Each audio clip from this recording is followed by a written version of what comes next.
Greetings and salutations, friends.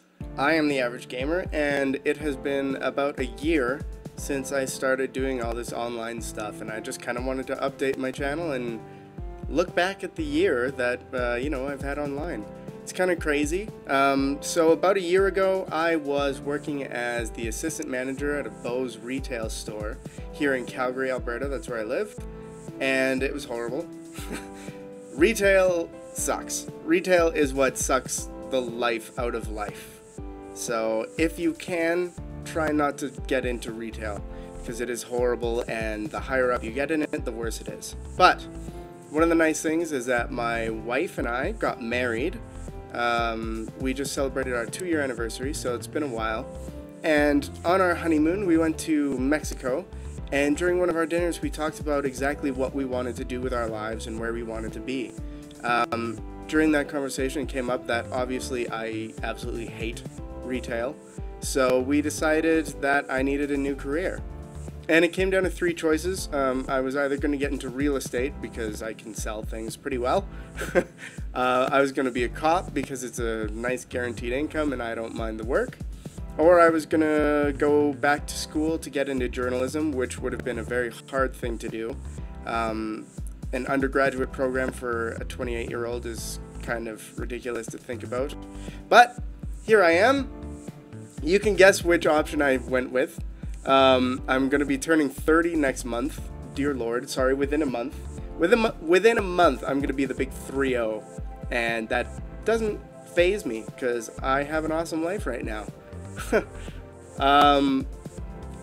And I will be going into my 2nd year of journalism. That's right. I went with journalism. And I started last September, and I have been into gaming my entire life. Had my first console when I was 4. It was an Atari 2600, and I've been gaming ever since. Like, you guys can't see it, but behind you is a wall plastered with posters. I've got like my Firefall poster from when I got the super duper deluxe edition of it. It was awesome. Anyway, so a year ago I decided that I wanted to go online to kind of practice my games journalism. So, I'm going into journalism. I would love to be a games journalist. If that doesn't happen, I won't be sad if I get a career out of journalism doing something that I love, because I have a lot of non-gaming influences that I love, like Margaret Atwood is an amazing author, Stephen King has always been big for me, Hunter S. Thompson is probably one of my biggest heroes, although I don't do any of the drugs that he did. But because of that, I thought, aim high, land low, and we're still good. So I hopped onto Twitter, and I had always envisioned making, like, whenever you see a lot of videos, it's always people showing off how good they are, or whether or not they're better than other people, and all that kind of thing. And I thought it was silly. I thought, why don't people just make normal videos for normal people, like average people? And I was like, oh, maybe I should think about making something called The Average Gamer. And that's kind of where that came from. I talked about it for months before I even started doing it. And so eventually, when we came back from the honeymoon and I applied to school, I had to be interviewed. And out of over 200 applicants, they only accepted 30 people in. Thankfully, I was one of them, which still astounds me to this day. I don't know why they let an old geezer into their university, but that's okay. And then onto Twitter I went. So I made The Average Gamer, and you can follow me. I'll put the description, or the link in the description below. And that's my my personal Twitter, and then I have another Twitter, which is The Average Giants, which a lot of people probably know. I'll link that one too, and we'll talk about it later. I also made avggamer.com. Yeah, there'll be a link. And that's my own personal blogging website. A lot of school stuff has gone up there. I think my last post was about the evolution of language, and it's talking about, like, Webster's dictionary versus the urban slang dictionary, or urban dictionary, because the urban dictionary has actually been used in court. But if you want to know more, you can read it there. I also do a lot of good gaming stuff on there. I really like what I wrote in my own blog, and I want to get back into that. I've been busy lately, which we'll get into, and so I haven't been able to, but like I had a great editorial piece about Phil Fish when he left Twitter I did another good piece about the 1983 breakdown of the gaming industry, which is really interesting. But one of the best things I started doing was a good friend of mine, Might Be Giant. He's my co-host for a lot of things. We went to high school together and we lived together, and he is the person who introduced me to my wife. So, you know, thanks for that, Nick. I am also Nick. He's the other Nick. And yeah, so he introduced me to YouTube. And I had been watching CNanners a little bit, not knowing that like these videos were actually a thing. I saw a compilation of Amnesia once, which was hilarious, which I watch now, and I'm like, oh, there's PewDiePie and Markiplier and like all these big names, but I had no idea about at the time. But Might Be Giant was into this a little bit before I was, and he introduced me to Markiplier, who I adore. I still watch Markiplier. I really love Markiplier. He's awesome. And that kind of introduced me to the whole YouTubing thing. So I thought, hey, why don't I start uploading videos to go along with all the reviews that I'm doing on my own website. And so I started off doing just raw footage, and you guys can see that on my channel. It's like my first couple videos are just raw footage. I do not expect you to watch the whole thing. They're terrible. They are bad. Like, I'm not kidding. They are bad. But one of the best things I started doing was I started meeting game developers and indie developers especially through Twitter. And one of the first people that I met was Farspace Studios, and I love you guys to pieces. They made an amazing game called Hyphen, which was featured on Rooster Teeth's Rage Quit. It's awesome, and the guys behind it are Mark McCann and Bob Blackburn, and you guys have been an amazing inspiration to me. I wrote up the review of their game after I played it and uploaded it, and the first thing they said to me is, if you continue writing like this, somebody big is going to come and pick you up. And here I am a year later working as a games journalist while I'm going through school. So thank you for the support, and it's a lot because of you guys that I am where I am now. So yeah. I mean, I did Hyphen, and I wrote up the review about it. It was an amazing game. I will link that in the description too. This is going to be like the longest description I've ever made. And where am I going with this? With Hyphen, I wrote the review, and then I posted the video, and then I actually got to interview Mark McCann, who's like one of the creators, which there's a link to my video somewhere on the screen here. I'm learning to do all this new stuff now. See? Boom! There it is. Hopefully. But that was actually my first interview with anyone. I don't think you knew that, Mark. I don't think you knew that at all, but that was like my first interview with anyone, and it went pretty well. And I thank you for that. That was amazing, because that led to something completely different, and not even in a Monty Python way. But moving on, I found that the indie community needs so much support, because so much good comes out of the indie community. I'm not bad-mouthing AAA. I love AAA. AAA is like the showcase of what today's latest and greatest can be. Like Infamous Second Son, I was not excited for that game after I beat the second Infamous, just storyline-wise, but seeing the game now, it's great. And the new Silent Hills that's coming out is taking games to a next generation. And that's something that AAA is good at. And I love it. But to experiment and get a lot of the new mechanics out for AAA, a lot of investors are worried about trying something new. And so a lot of AAA games suffer because they don't get to try out a lot of new stuff when you have a responsibility to return an investment to your investors. And so with indie gaming, because you've got one or two people making a game off their own money, you can do whatever the heck you want. However, because it's so easy to get into indie gaming, everybody can make whatever they want. And so it's this entire ocean of indie, and they don't get as much love as they want, deserve, or need. And so my whole average gamer manifesto changed, and it became, okay, well, it's just me doing my average gamer stuff because I'm not a great gamer, but I want to get some exposure out to these indie developers and a lot of these YouTubers. And like I saw Markiplier and I saw what PewDiePie were doing, and they changed the lives of people. They changed their own lives incredibly. Like that's their career now, which is crazy if you think about it.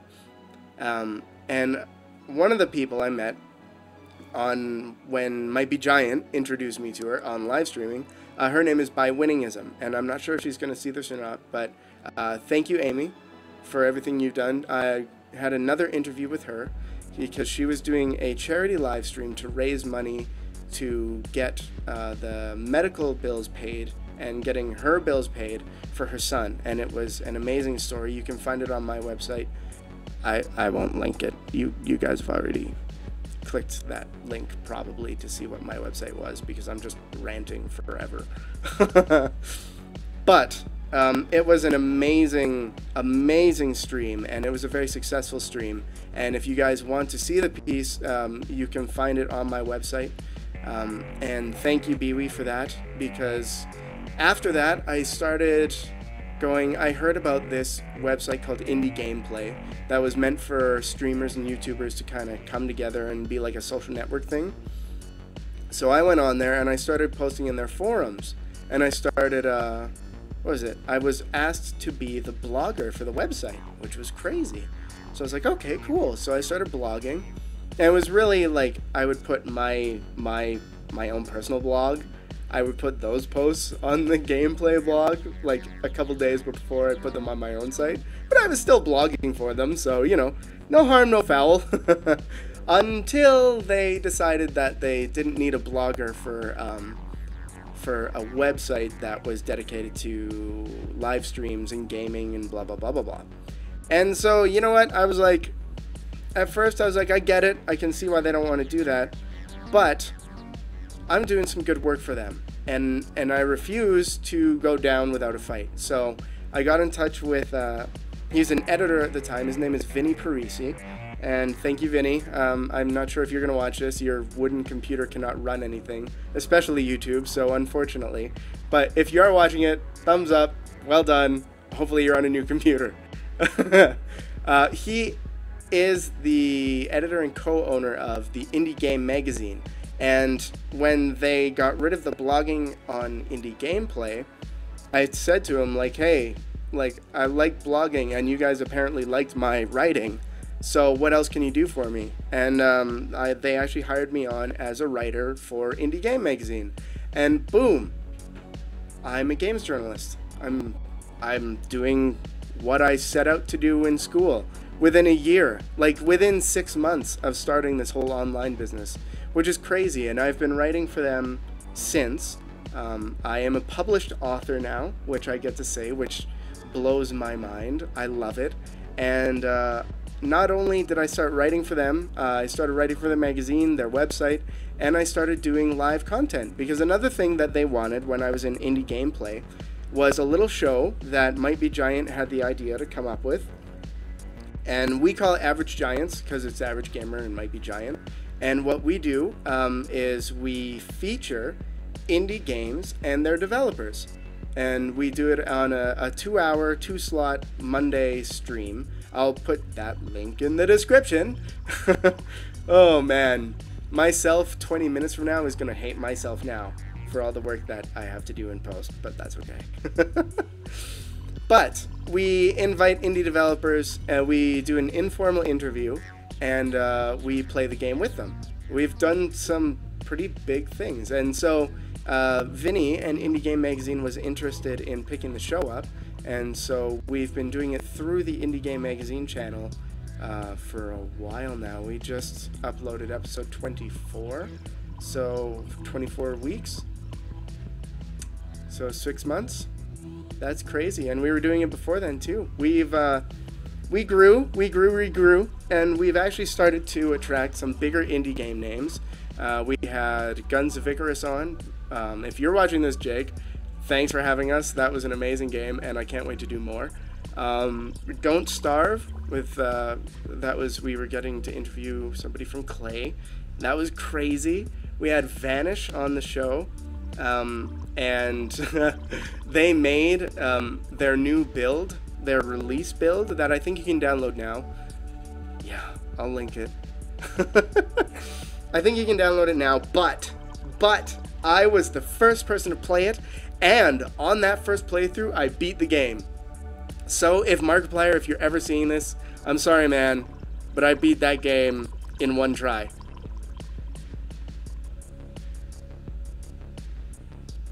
Do you hear that? I think I hear Mark screaming. But, you know, it happens. We also had the Banner Saga. They came on. We've had a whole bunch of huge people. And we've had a lot of games that I've been proud to have on the show, like The Sun at Night. That was an amazing game. We had See No Evil. That is a really cool game to check out. But anyway, so that is going crazy. We've been doing it for about 9 months now, and it's continuing to go crazy. And I thank everybody that comes to each show. Thank you to all the guests that participate with us. I'm hoping that we're helping you out more than you're helping us. And that's kind of our whole thought process with that show, is much like what I was doing with indie games. We want to bring indie into the limelight, and we're just trying to do our small part to do that for you guys. So thank you very much for that. I started live streaming, besides the show. I started live streaming quite a bit. Well, you know, right when the show came out, I did a little bit. I did like an Amnesia playthrough and an Outlast playthrough. One of my very first streams, I did a full Outlast playthrough in one sitting in 5 hours, and I had about 80 people watching at the peak time, and I have never had those numbers again. But, you know, that was awesome. And I met my first mod. Her name was Loco Chocobo. And if you're watching this, thank you so much for everything you've done. You've been awesome, and I couldn't ever thank you enough for, you know, helping me through Amnesia, and we're looking forward to seeing you again sometime. But then we had the IGM magazine launch on April 1st. I don't know why we launched the magazine on April Fools. And we had a huge 24-hour stream for it. And I was going to mod a bunch of it because I'd been doing a little bit of live streaming with Average Giants for a couple of months at that point. And I thought, hey, you know what, I can mod a bunch of these big guys that are coming in. And I remember So Long Cute. I've met him since. He's an awesome guy. And there is drama here, drama there, but, you know, to everybody their own. And he couldn't show up for his slot, which was like 3 a.m. to 6 a.m. I think, my time. And so I didn't know what to do, so I popped on. And I ended up meeting a bunch of other streamers when I did that. And because I had streamed, and because I work for IGM, obviously, I was invited to the after party where I met a bunch of bigger streamers, Kino or Squeaky Bee. I met Jens as well, and I think I met Hanan there, but I can't remember. And there's no video to prove it. That sucks. But it was amazing meeting everybody, and it was crazy how much you can fit in with a group of streamers, because streamers, YouTubers and streamers have a lot in common in that they like to connect with their audience. However, streamers have a live interaction with their audience, so I find that they can be a lot more inviting and welcoming to new people. So we played Disco Dodgeball, another game that we had a few times actually on Average Giants. So Eric, if you're watching this, hi. And we played Disco Dodgeball together, and it was amazing, and I decided, heck, I'm gonna stream. And when I thought of that, we started coming up with an entire show schedule for IGN, and I got to head the live division of IGM. We were streaming 6 days a week, which was crazy. We got to build our own team, and that was a lot of fun. Unfortunately, we decided that we wanted to go in a different direction with it, with IGM, so the whole live division right now is kind of on hiatus. But because of that, I started streaming a little bit, but I kind of missed my roots on YouTube. I liked the interaction that I had with people, and I liked just kind of doing my own thing and doing collabs and doing series and that kind of thing. So I started doing some little videos here and there. I did the first series of a multi-series called Hole in the Roid Ship Repair. where we're in space engineers and we're taking challenges. Right now we got challenged to make the Serenity from Firefly, which we're calling the Light Bug for copyright purposes. We've also done a TIE fighter and that kind of thing, but we did this whole series and I put a lot of extra work into my editing and I think it came out really well. So you know what? I have a blast on YouTube and I thought this would be a good time to announce that I want to come back. And I'm going to be doing a lot more content. I've already done a lot of content that I'm just editing right now, and hopefully it'll be awesome. Also, count how many times I say "and." It's one of my own tics that I can't get rid of. I know I say it a lot. I know. And. We'll put a, like, thingy in there. In the comments, anyway. Count how many times I say "and," because it's ridiculous. But I just wanted to say thank you. Since I've come back, since I started that new series, I've already gained a whole bunch of followers, and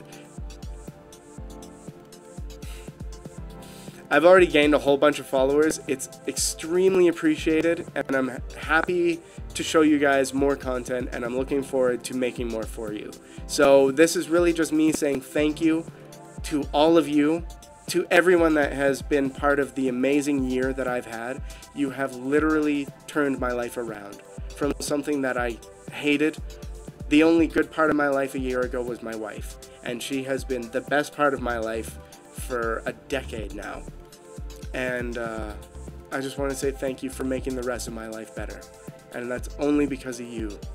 And I don't know what I would do without, you know, YouTube and all my online stuff and being a games journalist. I made it. I made it a lot earlier than I thought I would be. I did it before 30, and yeah, I got nothing else. So thank you. Thank you so much, guys. If you want to watch more of my stuff, there's links all over the place in the description. Other than that, I will see you all soon. So, you know, much love until next time, and we'll see you then.